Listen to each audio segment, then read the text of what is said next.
অপার পাণ্ডিত্যের অধিকারী, আইকজ্ঞ, দূরদর্শী রাষ্ট্রনায়ক এবং সর্বোপরি একজন দক্ষ সংগঠক ডক্টর শ্যামাপ্রসাদ মুখোপাধ্যায়ের জন্ম তিথি এক পক্ষকাল ধরে পালন করবার জন্য আগামী 6 জুলাই ডক্টর শ্যামাপ্রসাদ মুখোপাধ্যায়ের জন্মতিথি।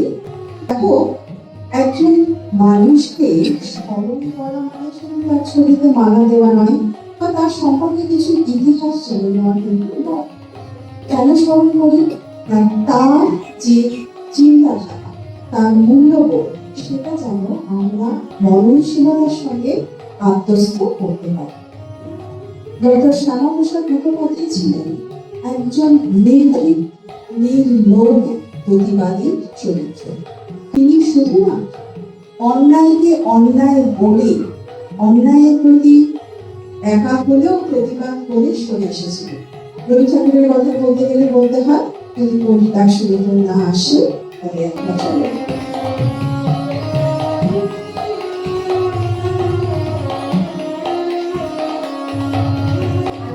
এখন আমাদের বিদ্যালয়ের 10ম শ্রেণীর ছাত্রী ডক্টর শ্যামাপ্রসাদ মুখোপাধ্যায়ের জীবনী পাঠ করবে তোমাদের সামনে। তোমরা আরো অনেক তথ্য সমৃদ্ধ হবে আশা করি।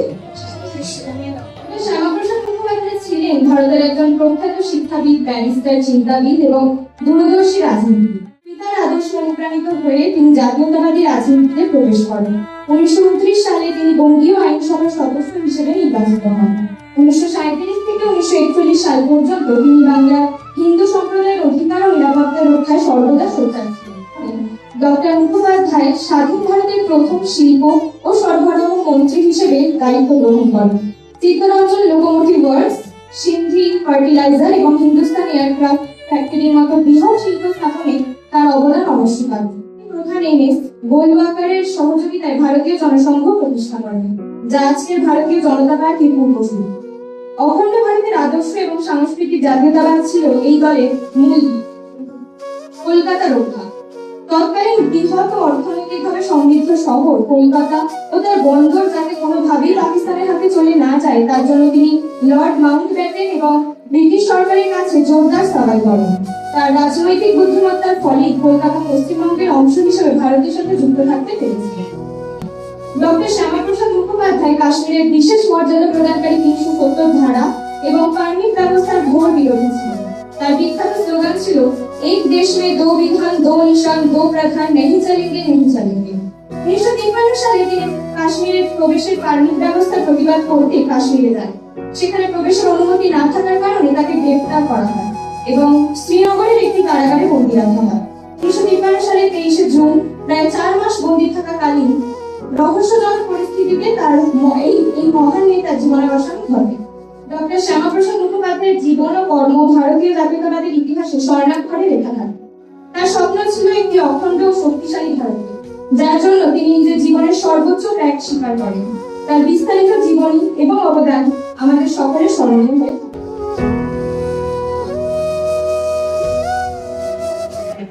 শ্যামাপ্রসাদ মুখোপাধ্যায় এক মহান শিক্ষাবিদ, দেশপ্রেমিক ও রাষ্ট্রনায়ক।